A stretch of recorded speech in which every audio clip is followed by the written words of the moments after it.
Hello and welcome to a new Let's Play with me, Matthew Caddis, aka Poogie. So, I am going to cover Sonic Adventure DX, a remake of the first fully 3D Sonic game on the Sega Dreamcast. However, I am playing the GameCube version, yes.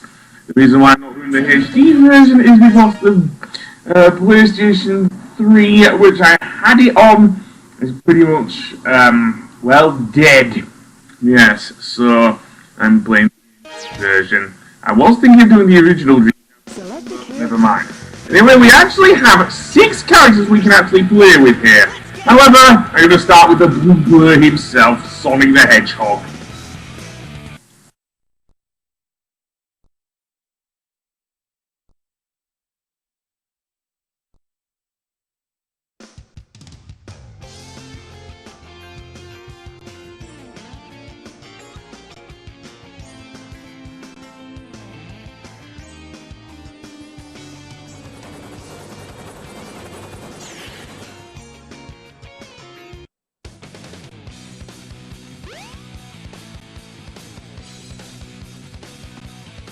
Oh yeah! This is happening!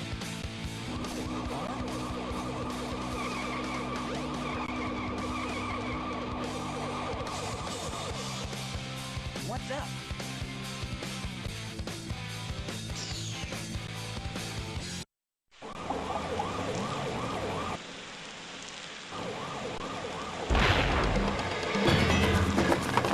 You are completely surrounded! Surrender yourself!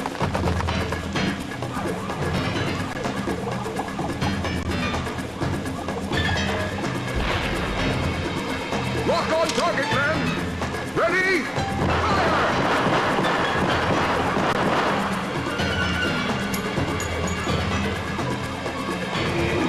Oh no! Our weapons are useless! Retreat! All personnel, fall back!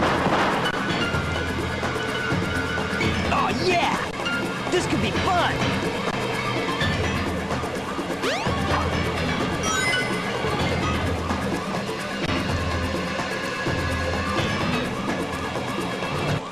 Anyway, it looks like we're facing a boss right off the bat, namely Chaos Zero, the strange water creature.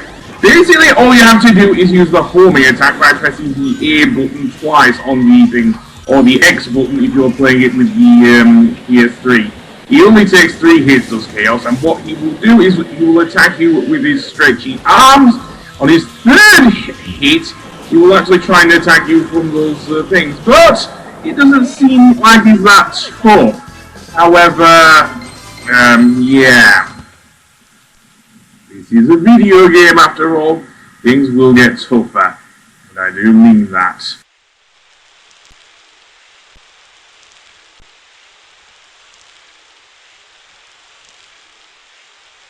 Come on, you big drip! Where you going?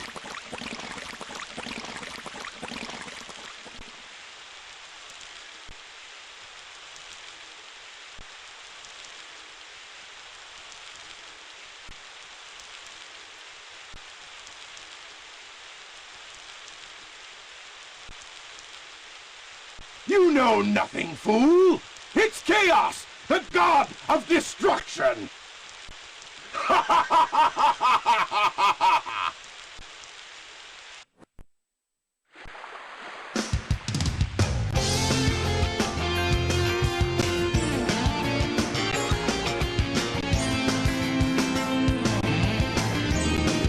Huh?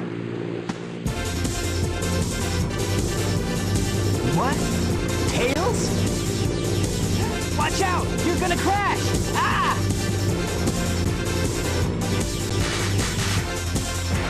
Tails! Ah, what am I gonna do with you?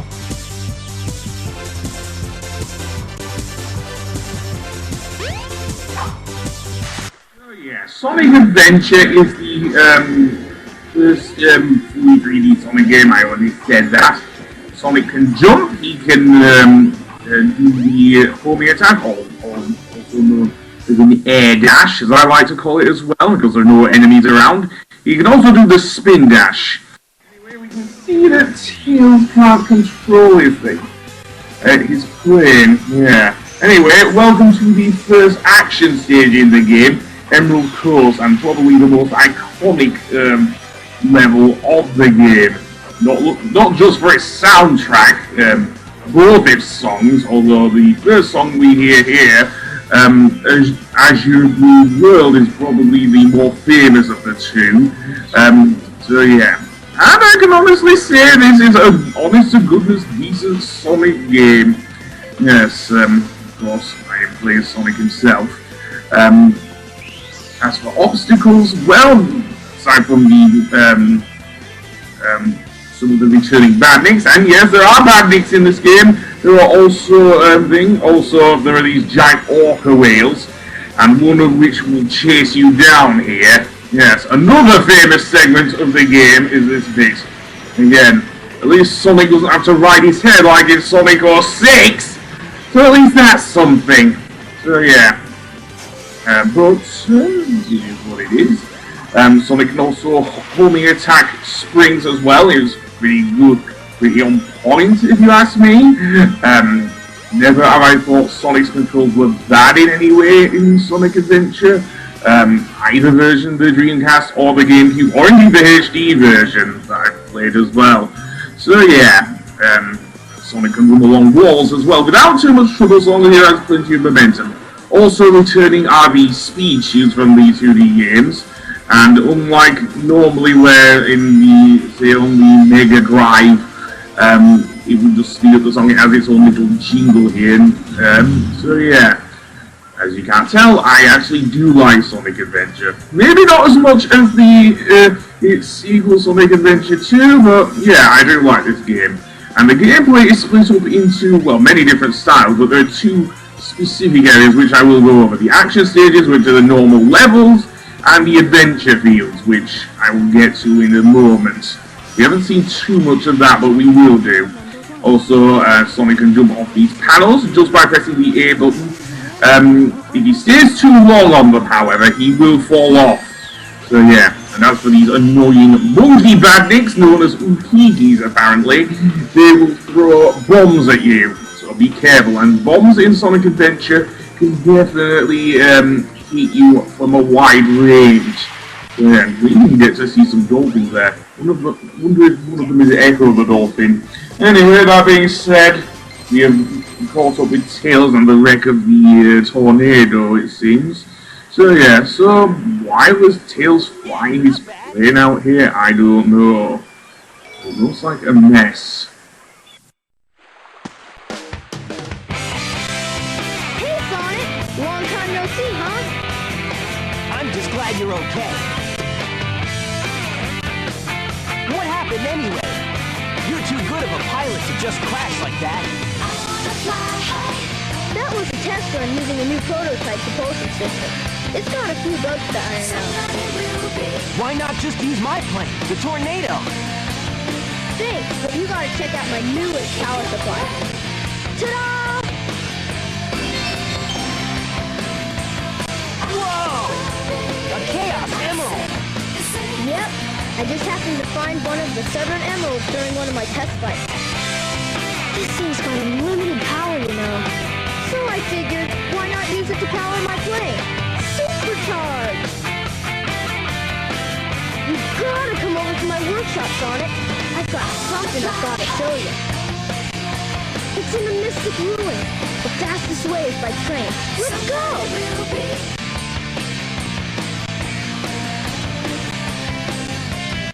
And we actually now are able to play with Tails. Yes, all we need to do is actually speak to a character in any of the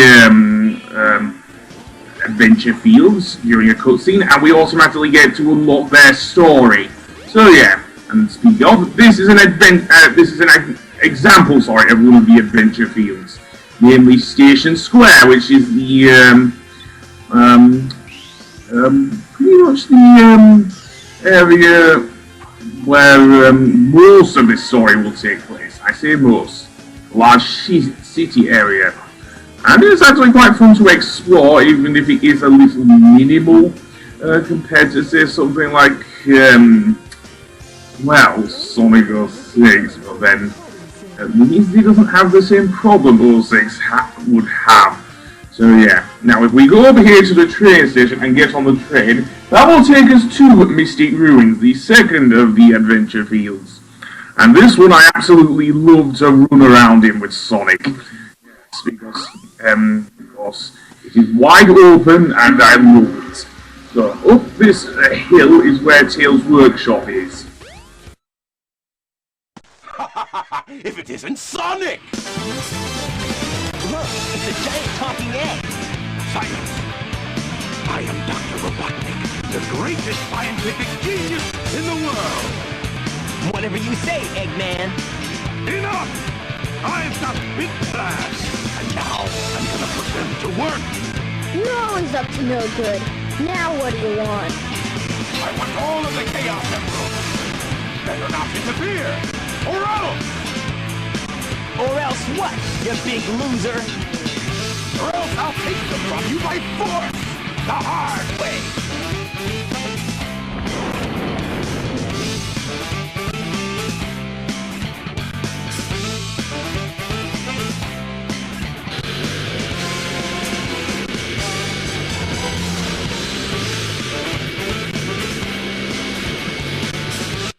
So yeah, we have our second boss actually. Yeah, Eggman. Piloted by Dr. Ivo Robotnik, otherwise known as Dr. Eggman. And yes, this was the first game to actually call him Dr. Eggman, even though he actually calls himself by his Western name, Dr. Robotnik. And I'll get more into that a little later. Anyway, what Robotnik slash Eggman will do is he will try and burrow into the ground and launch missiles at you. Launch missiles first. Then try and burrow into the ground. At which point you can actually attack him with the homing attack. And yes, the homing attack is a really big thing. A really big selling point for the 3D Sonic games because apparently Sonic can't just jump on the robots like he did in the 2D games. But fairly easy boss really. Yes, seriously. And yes, going back to the whole Eggman Robotnik thing, this was the first game to use the Eggman. I already said that. In Japan, Eggman has been his name since the beginning. It was actually Robotnik though that came first. And it is very confusing it was very confusing for many Sonic fans in the 2000s like myself especially, who had grown up reading the likes of the Fleetway Sonic comics and the 2D games.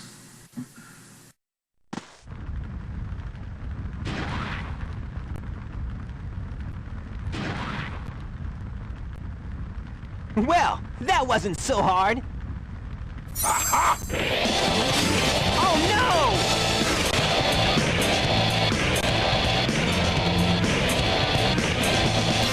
Come on, Chaos! Time to eat!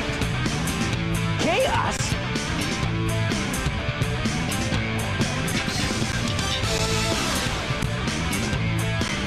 Oh no, isn't that the same monster I saw the other day?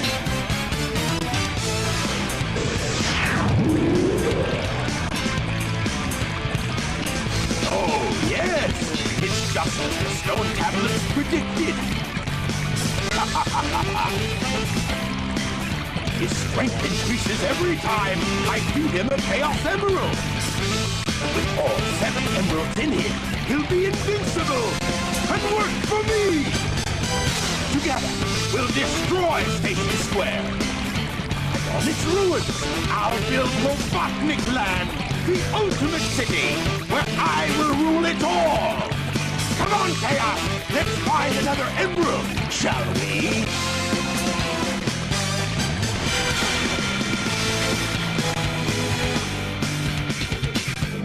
Sonic! We can't let him get away with this, can we? No way, Tails! Without more emeralds, the monster can't transform, so it's up to us to get the emeralds before Eggman does, huh? Yes, indeed, Tails. It seems to be so. So yeah, and this brings into another aspect of the adventure fields, namely finding the stones. Yes, because for certain levels, including the next one, you have to find certain stones. In this case, the wind stone, which is located right outside Tails' workshop. Then what we have to do is actually carry it all the way to this area with the wind, which is not over here. It is actually in this little alcove here on the right. Well, not this one, but it's towards the right. If you're needing any advice, you can actually speak to that glowing orange orb, who will give you a little bit of advice. So yeah, basically in the same way as Omo Chow does in Sonic Adventure 2, except much less annoying. Anyway, now we will go to the second action stage, namely Windy Valley, and this has 3 different parts. So the first part has us going through here, and I do like this setup of this level as well. We also have the, seems to be a mixture of those, I don't know if they're caterpillars or not, but they remind me a bit of them, except they will turn on fire. The whole gimmick of this area is that we will have windy areas and Sonic can run along them, so yeah. The shame you can't do it with every other character. Kind of reminds me a bit of Sky Sanctuary, actually. Although the bounce physics on the trampolines are not great, because they can send you down to the bottom of the abyss down there, so yeah. So be careful. To bounce higher, just press the A button or the X button. So yeah, I think it's the A button on the Xbox 360 controller. So yeah, and over here, what will happen is that the bridge will collapse, and eventually we will be sent into this giant tornado over this way. Yes, and apparently Sonic can survive inside a tornado, which doesn't make any realistic sense, but then this is a Sonic game. So yeah, after all, Sonic can breathe in space, even without the aid of the Chaos Emeralds. Anyway, basically we have to get out of the tornado and reach the thing. So yeah, very fun thing. And at the top of here is another checkpoint, and then go across the bridge. And apparently Sonic doesn't get torn to shreds by the wind, he just gets blocked by it. So yeah, and then we'll bounce up this way, and eventually we will end up near this spring, and that will spring us out of here. And then we will get to probably my favourite area of the thing, because it plays the same music as, I say Green Grove Zone from Sonic 3D Blast! Yes, seriously, it plays Green Grove Zone, yes. A lot of the music, because I don't think in Japan the Mega Drive version of Sonic 3D actually got released, Jun Tsunoi actually decided to include a few tracks from that game into this one. So yeah, and Jun Tsunoi does indeed bring in a lot of music into this game, because he became the sound director for this game as well as composing a lot of the tracks for this game as well. As you will see, because there is a lot of rock music in this game as well. Now, you probably heard a bit at the beginning of the main theme of this song, Open Your Heart. Yes, I'll get onto that a little later, but in the opening cinematic there, so yeah. But I do like that. If anything, Sonic Adventure can be a bit glitchy here, but yeah. It can be very glitchy. You saw me there on the side of the thing, pretty much trying to pull the wall, and Sonic just getting stuck there. That's an example. There's also one in Emerald Coast, actually, where you can fall through the floor, and that was on the GameCube version as well, of course. And this was before the advent of patches for video games, such as the infamous one for Sonic Lost World, which not sure was really needed, but I appreciate it at least. But that being said, yeah. And at the very end of there is the Chaos Emerald. Very nice. So yeah, that'll be it for this episode, I think.